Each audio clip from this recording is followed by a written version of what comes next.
I'm just going to throw it out. Okay. Nobody's heard it yet, but you guys can poo-poo it if you want. But check before you trek. You know why? Why I'm saying that? Because if you check with the mobile app on your phone out in the field right after the harvest, you don't have to worry about that paper tag. The award-winning Tennessee WildCast is on the air with the latest on hunting, fishing, boating, wildlife watching, and all things outdoors. Make welcome your host, drummer and outdoor expert novice, Jason Harmon. All right. Hello, everybody, and welcome to this edition of Tennessee WildCast. Thanks for tuning in. Thanks for watching. We got a fun show for you today. It's all about turkey season, and we're talking about a new thing called Tag Before You Drag. So we've got a house full of folks. It's a full house around the poker table this morning. I think we are setting a record here today in Studio B, Jason. I think so. Around the card table, we are loaded for bear, so to speak, and got some subject matter experts that are going to help walk us through these new changes and get us revved up for turkey season. Exactly. So that was Don King. You all know him. He's been co-hosting with me for a long time. Appreciate Don being here. You bet. And then we got Mr. Cape Taylor next to me, Joe Benedict across the table, and then Susie Spriggs right across as well. So glad to have everybody. Yeah. It's gonna be fun. Thank you for having us. We're going to meet everybody and get into it. We got a lot to cover. We don't want to miss anything. So first, like I said, it's all about licenses today and turkey season, but mainly we want to hit on the license part of it first. And I thought maybe a history lesson might be good to get it started, Don. What do you think? There are some changes we're going to be talking about. You mentioned the tag before you drag. But I've got another little phrase that might even be, and I'm just going to throw it out. Okay. Nobody's heard it yet, but you guys can poo-poo it if you want. But check before you trek. You know why? Why I'm saying that? Because if you check with the mobile app on your phone out in the field right after the harvest, you don't have to worry about that paper tag or any of that other documentation. You do it right there and you're good to go. So we have an app. An app is a good thing, right? Exactly. Yeah. And that's kind of what we want to encourage folks to use. And I know it's widely used, according to what I'm hearing. So many folks are using it, and this is all the more reason to use it. So I'm looking forward to sharing this info today. Cool. So tell us a little bit of history. The history part. I started here many years ago doing radio PSAs and things, and just I remember the days when there were mail tray after mail tray after mail tray of harvest tags that hunters would fill out and check stations would fill out, submit to the officers would have to go by and pick those things up, carry them to the office. The office would take them and go through all those, enter all that data. We had rooms of people that entered all that data. Now with the mobile app, that kind of bypasses a lot of those operations.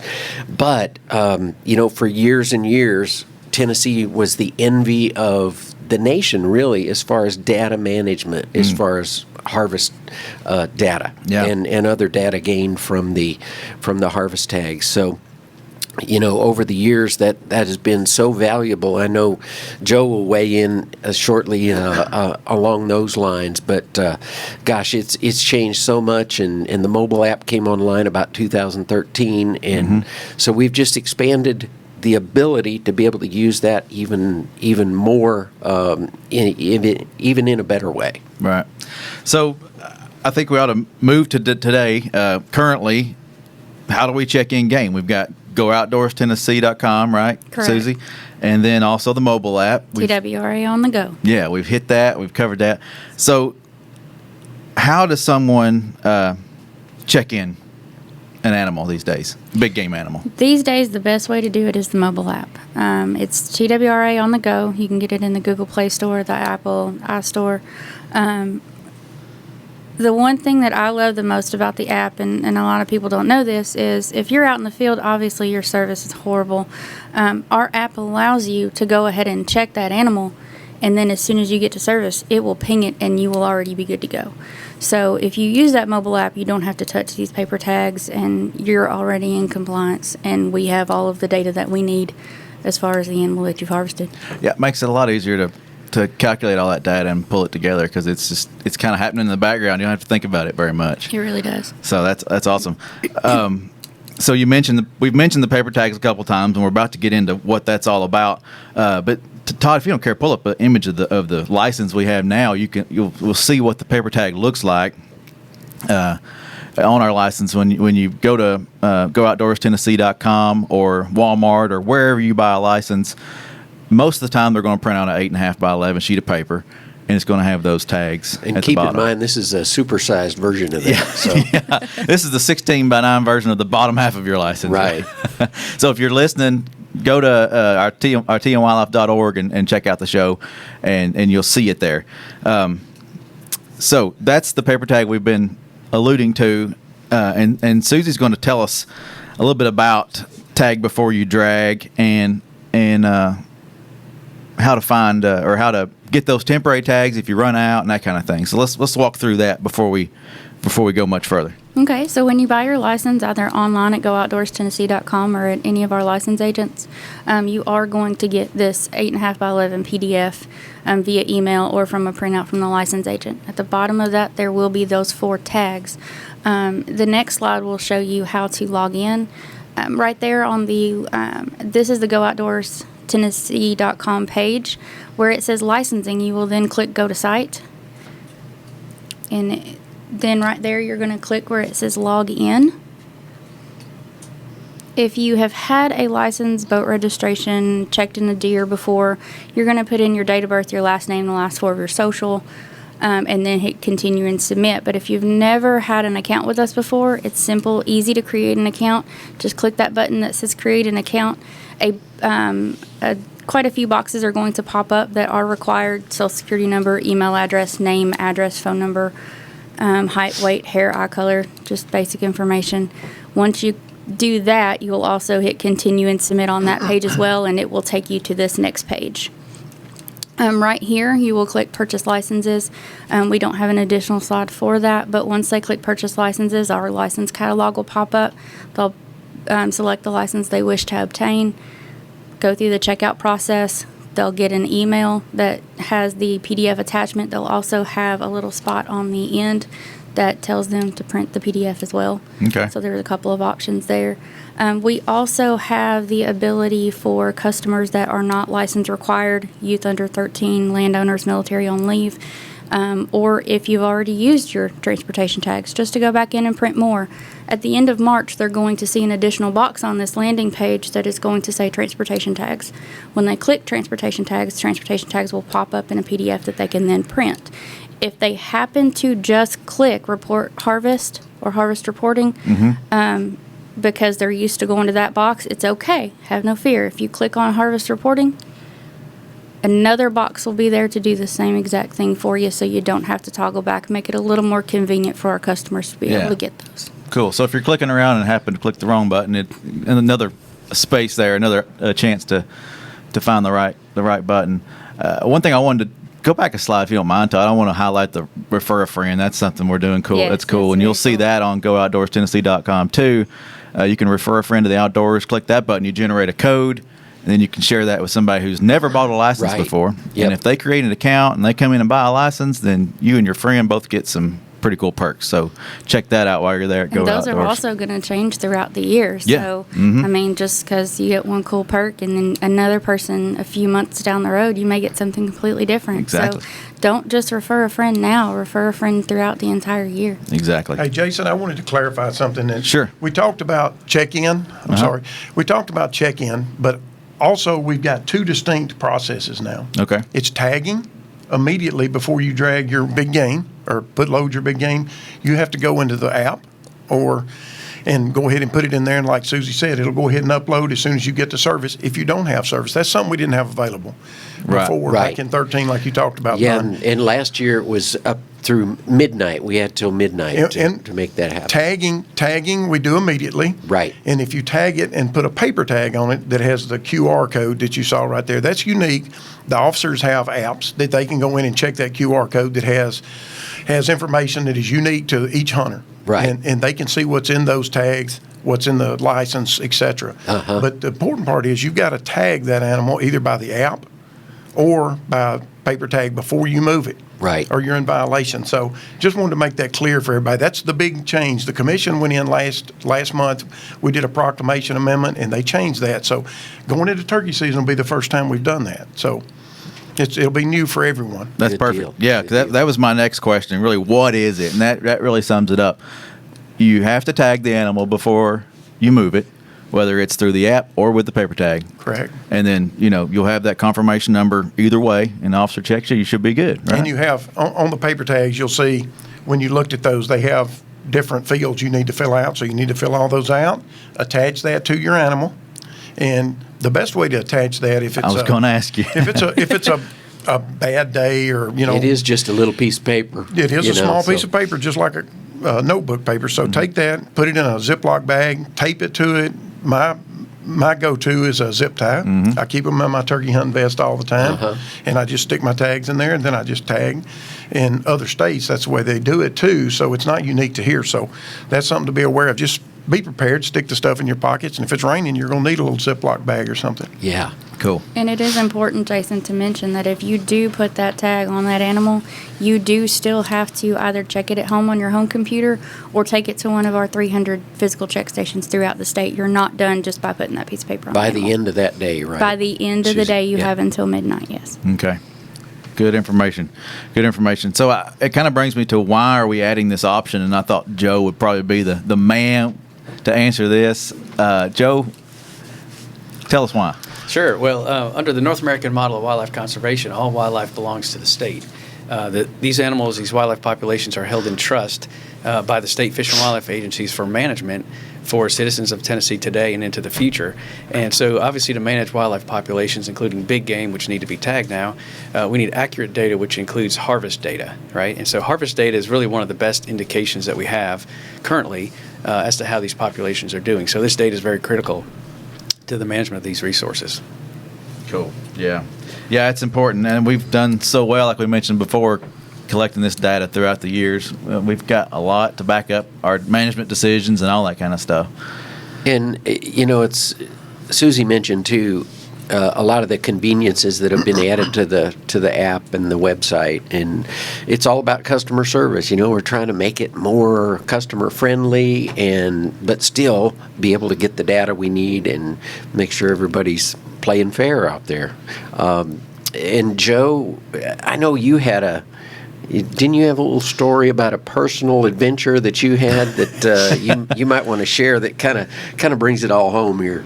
Sure, I was hoping that wouldn't come up, but I'll be glad to share that. So we do have an officer in the room here, so luckily I won't have to face any consequences. Maybe the statute's run on that, Joe. So I guess one way to start, and I'll end with a story maybe, is how will these tags help with our management of big game species? And really it's about compliance, right, with our check-in requirement. That's either immediate if you check it in the mobile app, even with or without service, or by the end of the calendar day, as Susie mentioned. So we need our accurate harvest data.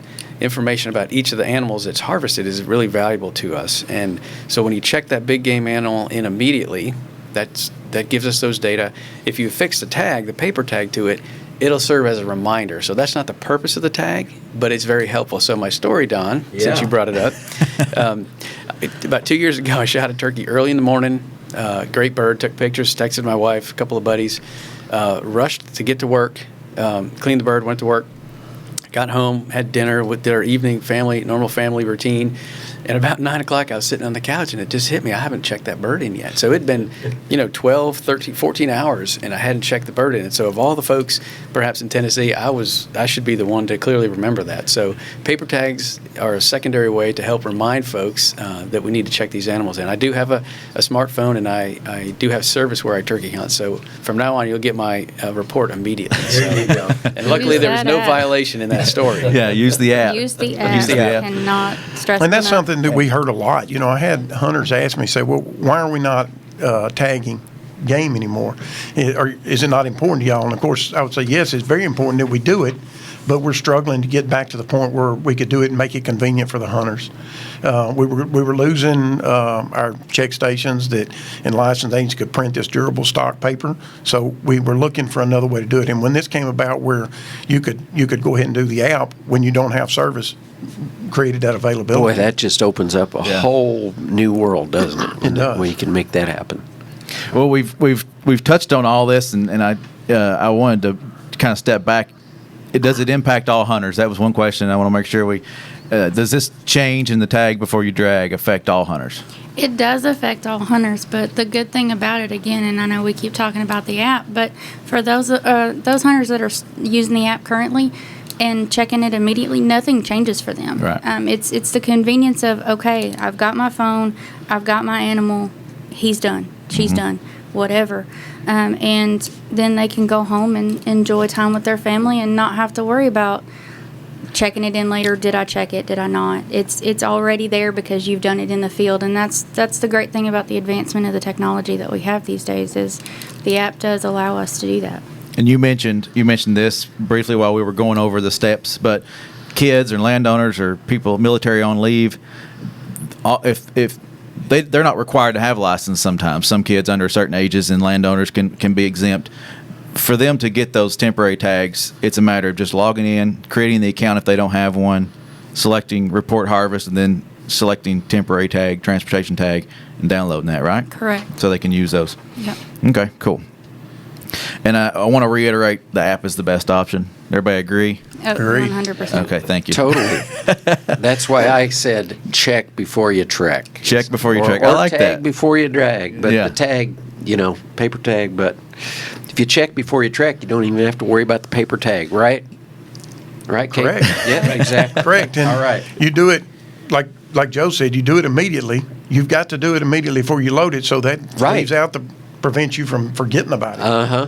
So tell us about the feature of the app, and I figure Susie would be great to share this, but you can store family members' license in the app, friends even. So tell us how that works real That quick. is my favorite feature in Oh, the yeah. app. If you are on the app, there is a button that says accounts.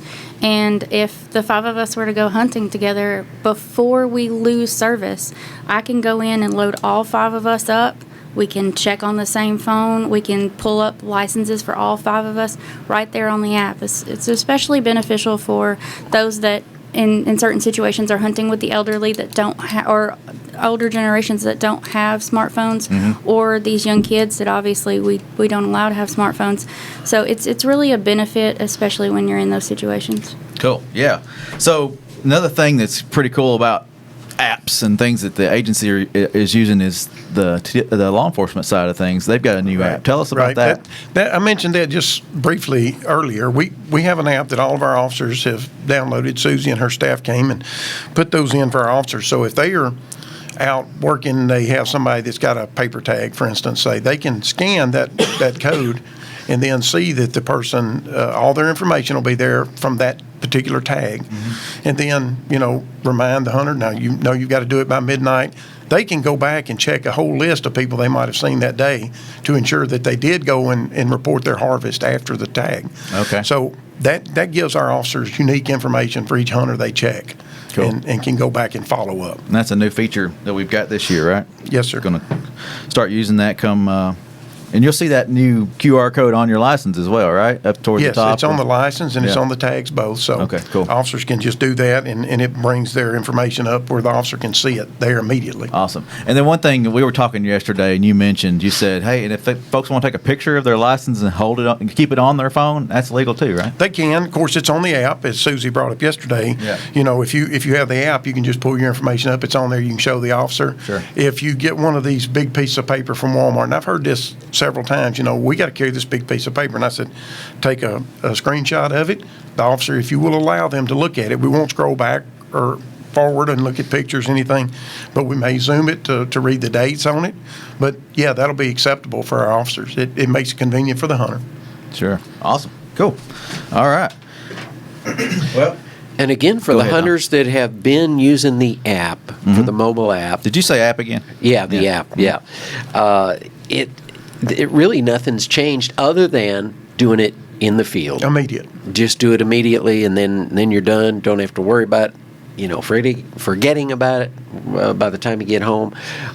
So yeah. One thing I want to point out too, I just thought about this.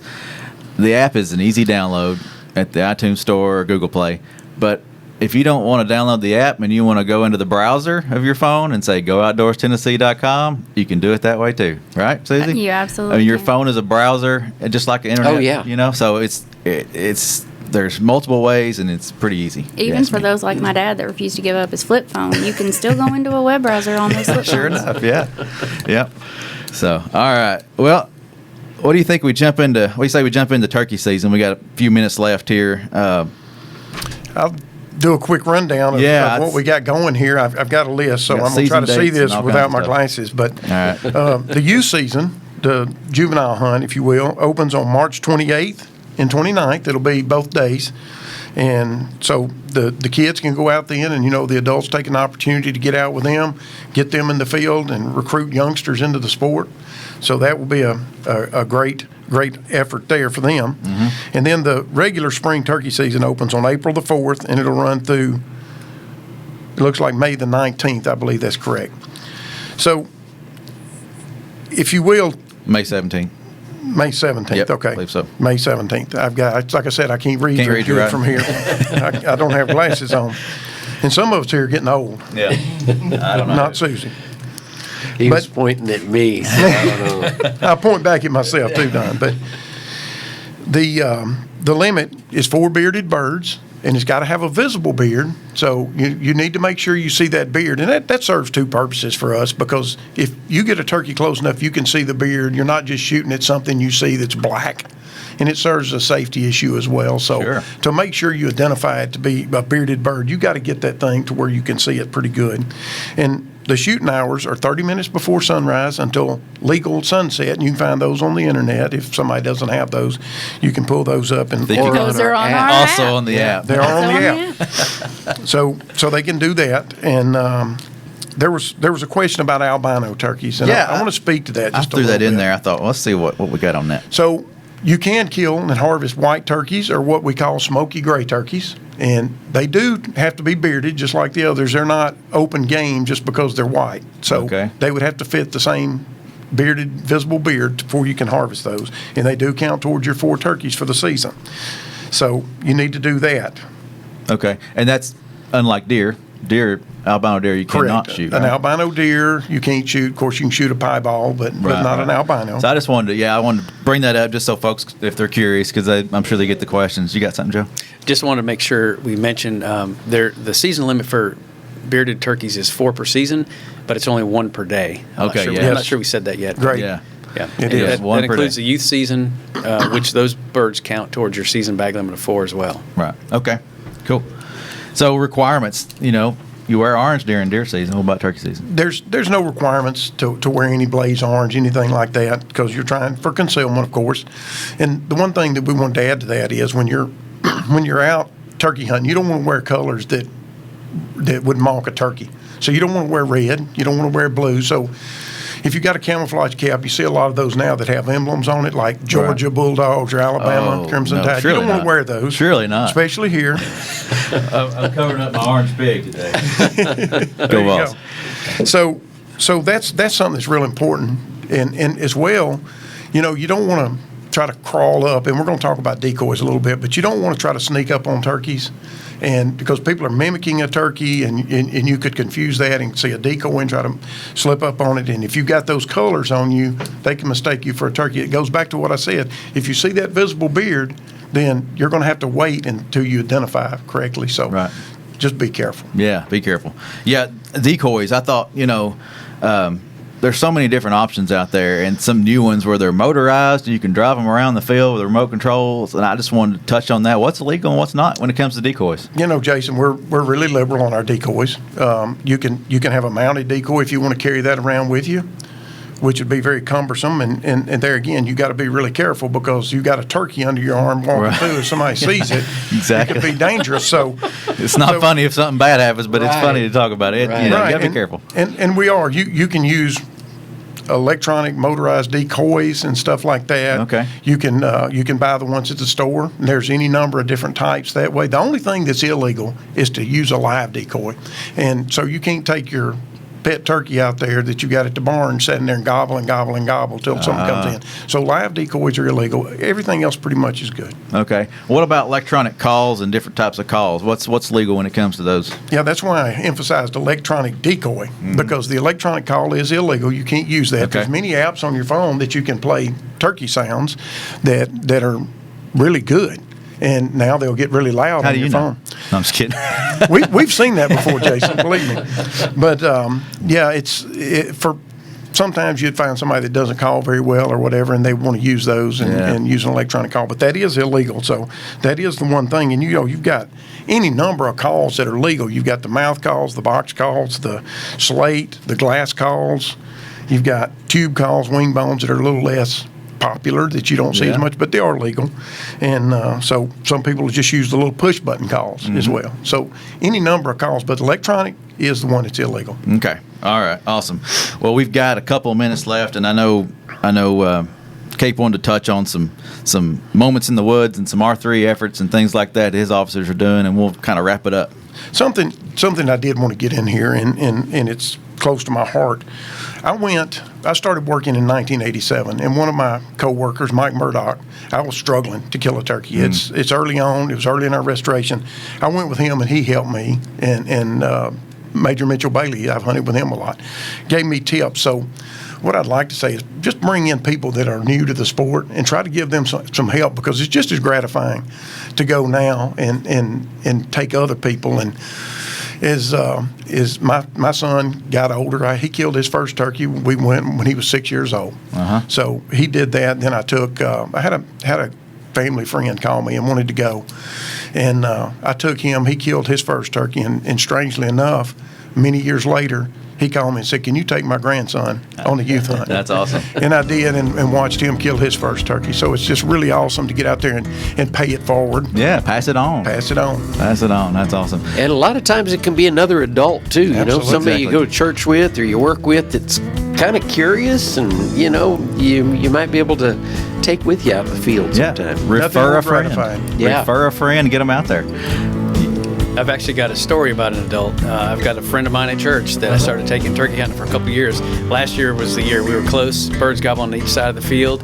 His glasses the sun hit his glasses, and both birds went away. Oh, We're still after that bird for my friend. Wow.